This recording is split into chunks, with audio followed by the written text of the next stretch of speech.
So 90 minutes of action have been away.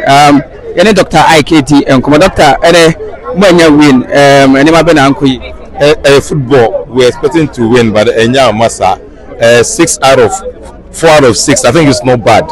If we are going forward up to this time team behind team in sharing that's the momentum vision share yes by the game is over. We are waiting for the next game. Minti mumu share Kumasi. Any idea na any 3 points in Franca. Football. I leave that one to the coaches to decide. Maybe the idea make a hey and I go now man. To the uncle coaches to be. Well, referees make doing can almost be.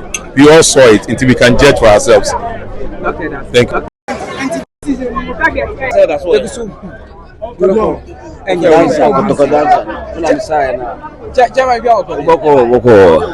Introduce more supporters now. Me say no me kasa me anga se mani introduce me ho. Commander 1 Diasa Kotoko Diasa Commander 1 me amini. And I'm expecting win. Yes. Game ni dey team ni na boy but Usha Kotoko players ni amateur. Players ni good but and me to me need the pitch no to me need the pitch no am boy but ball dey your boy your ball no but pitch no am boy but still you go so unbeaten nti say you dey lose you dey draw the draw ni ye nti mebo players ni coach na baso e say you buy no at least yet me benya draw and you expect to win but win na money enya draw you be fa na sa me enko homework ye Sunday. Performance. How do you see those performance of that team? Okay, to me, India, those or striker be still a man at time. Ebe pick it. Still a what who any touches or be a man at time. Ebe pick it. Maybe a show set Zondo. Sunday Obeshigo. Obeshigo. Yemi Adriana. Obeshe. Okay. Okay.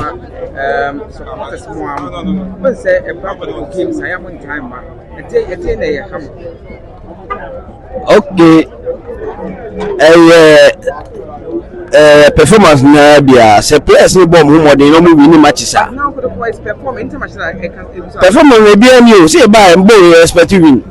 Ba win na ma. You always win. O person o je league je no enye draw ni lose. O person o je na make no I said league edge no enye draw ni lose. Away game. Say house e ba we ni e be share o. Nti no enye league na e ba nya we na home. O person o je league o kwa we win o bo home win enye e expect. Say me who say e be nanim e pija Sunday say improvement beba nkofo be park. Commander 1 Mesumeko. Since your league, you know you're unbeaten. Team behind share. You're unbeaten to say season by Indiana. I know the Emodi Moso, any players in Emodi Monti. Your bumper say Mtwaso. Coach no Edma Oye na good. Players no bia fit until your bumper say Mtwaso. Am I? Sir. And officiating come say. Officiating the officiating na say no dey.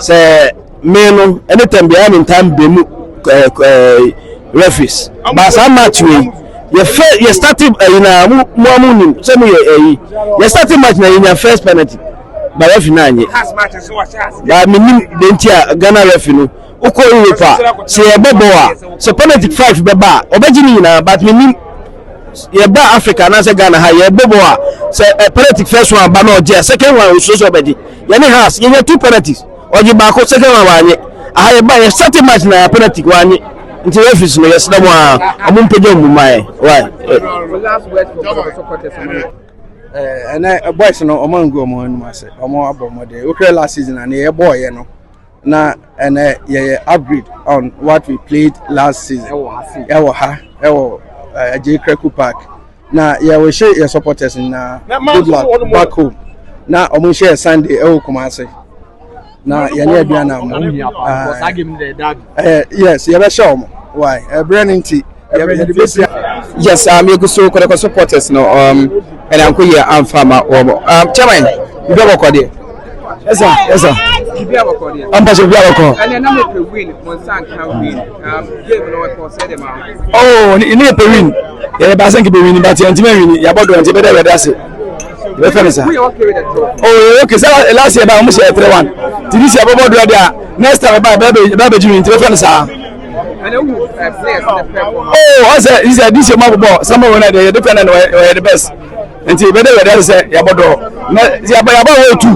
I did 3 points and I will go 1 until I went to 6 points. I did 4 until better with us. And I will appreciate referee. Oh, yeah, well, any party, baby, I quite until the fence. The fence, the fence, I never quite how many players. Our first minute in a possible penalty one, you know. Penalty one was happening to Wajia, and then one will go pretty. Also, I'm passing by the defender, and I kept on a bonus and the corner. And to Java, about 10 minutes, I know the corner, and to go the penalty now. Then someone else want to go the penalty now, go to the winning match, you know. And then more film when you're going from future the map. Yes. Yes. We feature my Kotoko. Obey the president this and the money have a ball. Until the fence. Sunday, what are your expectations? Say a call and a boom. Say home there and I've been like we couldn't take. This is only that top of it. But this is a version. This is a way to show my emo. A board of a this is a detail person in your room. We are unbeaten. Messi, you lose your draw. One point team behind shame. This season. Can we tell supporters? The guy got supporters in your Sunday, Obiana Park. Sunday, any match you go to Obiana Park, and say yes. Fabulous, you know, so you understand, sir. So, this our club, Kumasi Asante Kotoko team, no, Levy, after say, and to be 3 points, you know. 3 points, you know, and so. Yes, so they are leaving the stadium.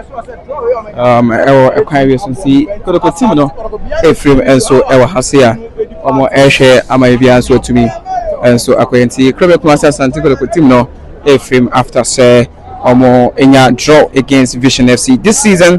The only team league anymore, and team BNT and show they are unbeaten this season, and you are looking say anyone so beat me akosi Eddie Ama Club Kumasi Asante Kotoko team no, and so Echo Amabia, and so to me I come so Club Kumasi Asante Kotoko team no, and Ephraim and so I will say and share and never beat me. I call and so Eddie. I'm a Club Kumasi Asante. So that's how our team know. And so Ephraim, Ewo Ahasenti, we are giving you live update. And so Ewo team know. And so I catch it. And Muhammad Kamara and to me, I'm giving the not say be a prayer now say BB, but we're joining the Guinea team know. And so Ewo, I think Casablanca and every bomb friendly game so international break anymore. And be answer come out and see we are sure say and never Makoye, and after here we are moving to Kumasi and see I am the Mopai and so actually now be I come on guest him and say hey okay see Kotoko team now and so Ephraim, so that's how they are living and so our house see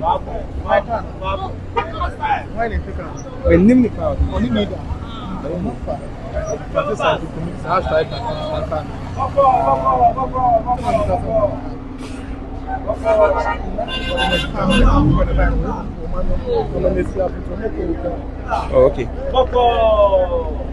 See, for the team now, and so Anna Ephraim. So, the say, anyone with me, and so Akoye Kotoko after say Omo in your draw. Ni Kraku sports stadium. So also I give you the update. I'm also going to send you know AC at here or Hasinti. We are the Nakwem. We are the Nakwem.